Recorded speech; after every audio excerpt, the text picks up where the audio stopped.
Subscribe now and press the bell icon. Never miss an update. Hi guys, welcome to our YouTube channel, The Commerce Verse. Today's topic of discussion is basic accounting terms. So this is about me. I am Ritesh Kumar, assistant professor working in the Government College for Women, Salaheri. So let's start our topic of discussion, which is accounting terms. The first one is balance sheet. Balance sheet is a statement of company's assets, liabilities and capital. Balance sheet में companies की assets, liabilities और capital को include किया जाता है. जो हमारी left hand side होती है उसमें आती है कंपनी की लाइबिलिटीज और कैपिटल. जो कंपनी की राइट, जो बैलेंस शीट की राइट हैंड साइड है उसमें कंपनीज की एसेट्स को इंक्लूड किया जाता है. बैलेंस शीट हमारी फाइनेंशियल पोजीशन को बताती है. इसके बाद आती है कंपनी की एसेट्स. एसेट्स होती हैं जो भी कंपनी ऑन करती है जिसकी कोई मॉनेटरी वैल्यू है. Anything company owns that has a monetary value is terms at assets. जो बैलेंस शीट होता है उसमें सबसे पहले आती हैं most liquid assets like cash, stock, debtors. ये हमारी मोस्ट लिक्विड एसेट्स हैं. और बाद में आएंगी least liquid like land and building, plant and machinery, motor car etcetera. So this is the pattern to record assets in a balance sheet. इसके बाद आती है हमारी लाइबिलिटीज.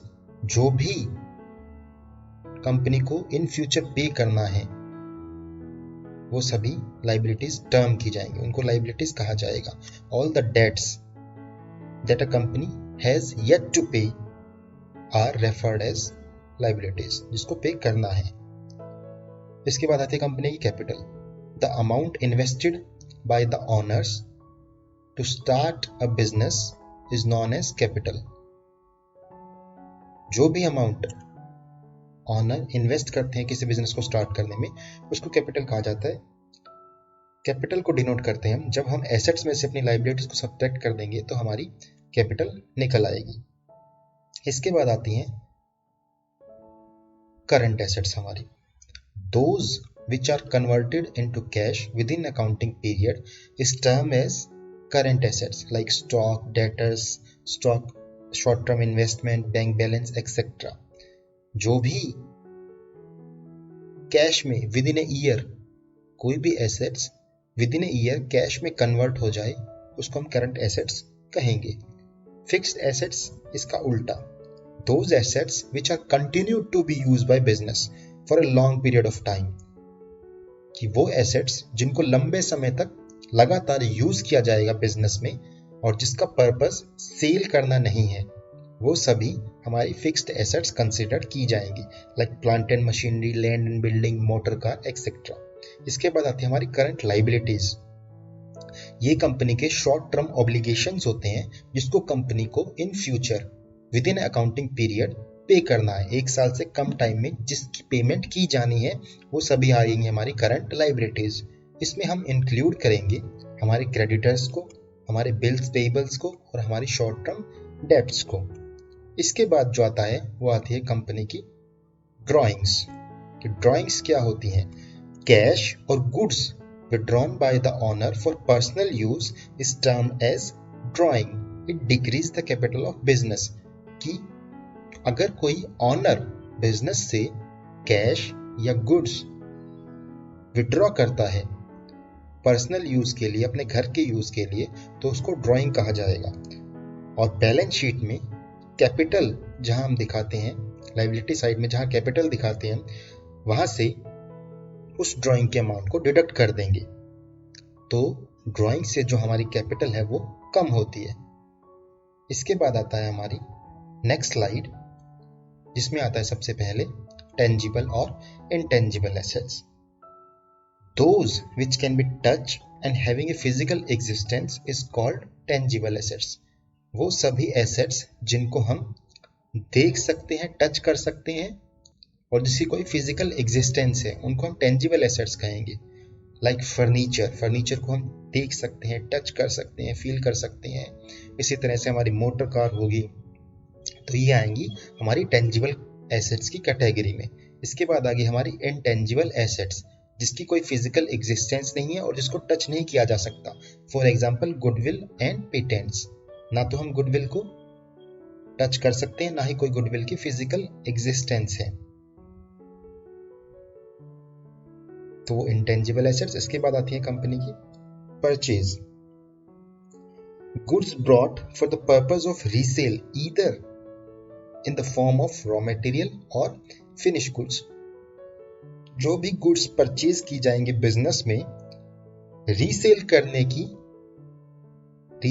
के इरादे से, चाहे वो रॉ मटेरियल की फॉर्म में हो या फिर वो फिनिश गुड्स की फॉर्म में हो, उन्हें हम परचेज कंसीडर करेंगे। परचेज में कभी भी हम एसेट्स को इंक्लूड नहीं करते, उन एसेट्स को जिसका बिजनेस में लंबे समय के लिए यूज किया जाना है और जिसका सोल पर्पस रीसेल नहीं है, उसको हम परचेज कंसीडर नहीं। इसके बाद आती है कंपनी की sales. When purchase goods are sold in order to earn profit is called sales.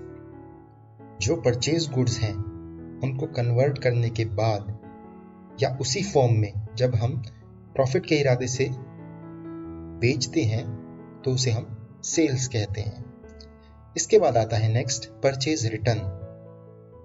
जब हम कोई चीज परचेज करते हैं और उसमें कोई खामी निकल आए और उस गुड्स को जब हम रिटर्न करेंगे, उस प्रोसेस को हम बोलेंगे परचेज रिटर्न, उस टर्म को हम बोलेंगे purchase return. The goods purchase by the business are return back due to any reason, this is called purchase return. इसके बाद आता है नेक्स्ट सेल्स रिटर्न, कि goods return by the buyer to the business due to any reason is known as sales return. जब हमने किसी को goods बेची, किसी बायर को गुड्स बेची और वो बायर उस गुड्स से सेटिस्फाई नहीं है या किसी भी रीजन की वजह से जब वो गुड्स हमें रिटर्न कर देता है तो उसको बोलते हैं sales return.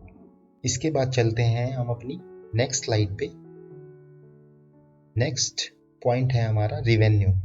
Revenue is the total amount of income generated by sales of goods and service related to companies primary operation. जो कंपनी के प्राइमरी ऑपरेशन है उससे जो इनकम जनरेट होती है उसको हम बोलते हैं रेवेन्यू। इसके बाद आता है कंपनी के expenses. The cost which business incur for producing goods and service और using services is called expense. जो भी कॉस्ट बिजनेस इनकर करता है गुड्स और सर्विस को प्रोड्यूस करने के लिए, उन सभी को एक्सपेंसेस कहा जाता है। नेक्स्ट आता है हमारा एक्सपेंडिचर। जब कंपनी की अर्निंग कैपेसिटी को इंक्रीज करने के लिए कोई अमाउंट खर्च किया जाता है, उस चीज को बोलेंगे हम एक्सपेंडिचर। जो एक्सपेंडिचर होते हैं हमारे वो लॉन्ग पीरियड के होते हैं, लॉन्ग टाइम तक उनका इफेक्ट बिजनेस में रहता है। इसके बाद नेक्स्ट आती है हमारी income. The amount which increase the capital of business is called income. जिससे कंपनी की कैपिटल इंक्रीज होती है उसको कहा जाता है income. Income is also called as the excess of revenue over expenses. Next है हमारा loss. When expenses incurred are more than revenue, this excess of expenses is called loss. This reduce the capital of business. अब loss क्या है हमारा? जब हमारे expenses ज्यादा हैं और हमारा रेवेन्यू कम है, जब हम खर्चा ज्यादा कर रहे हैं और कमा कम रहे हैं, तो उस सिचुएशन में हम क्या कर रहे हैं? लॉस बियर कर रहे हैं। इससे क्या होता है? कंपनी की जो कैपिटल है वो रिड्यूस होती है। नेक्स्ट स्लाइड पे चलते हैं। नेक्स्ट स्लाइड में अब आता है हमारा गेन। गेन एक मॉनेटरी रिसीट्स है। बिजनेस ट्रांजैक्शन के थ्रू एक मॉनेटरी रिसीट हुई, लेकिन वो किस तरह से हुई? कंपनी के नॉन प्राइमरी ऑपरेशन की वजह से, कि कंपनी का मेन बिजनेस नहीं है वो, कंपनी के नॉन प्राइमरी ऑपरेशन की वजह से हमें कोई पैसा मिला है जिसको हम बोलेंगे गेन। सपोज हमारे पास कोई फर्नीचर था पुराना और वो फर्नीचर हमने बेच दिया, तो उससे जो हमें रिसीव हुआ वो होगा हमारा गेन। इसके बाद आ गया हमारी cost. Total of direct and indirect expenses which are incurred for the production of goods and services is called cost. जितने भी डायरेक्ट और इनडायरेक्ट खर्चे किए गए हैं किसी चीज को प्रोड्यूस करने के लिए या किसी सर्विस को प्रोड्यूस करने के लिए, उसको कॉस्ट कहा जाता है। नेक्स्ट आ गया हमारा डेटर्स।